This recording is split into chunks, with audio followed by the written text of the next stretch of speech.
yow waay lu xawati waay la kër ga tàkkati na waay lu xawati nga boyati na waay bàyyi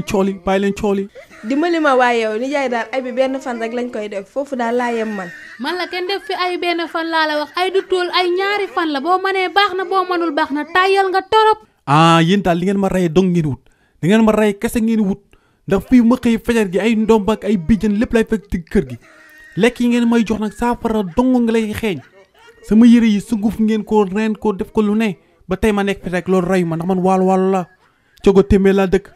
yeneen nag nañ ko jaar ci coow ndax xam ngeen di coow day gàttal fan borom kër chaque jour coow waa koñ bi yëpp tëddee kër gi këru coow ba tey ma nekk fi rek yeneen léegi nag pour processus bi gaaw nañ koy paasante ay ayloo bi nag gaaw ndax dégg gi gaaw mais man loolu reyu ma de te yeneen dof rek man su ma deewoon ne ni perte ndax kër gi orphelin yi laa def si testament bi xale yi xam ne seen papa ak seen yaay duñu gaañu ñoom moom kër gi parce que yi ñaar kenn juru fi dara te kenn sëy fii lu baax bu nekk mën nga am ñaari fan benn fan bi nag moom sama bopp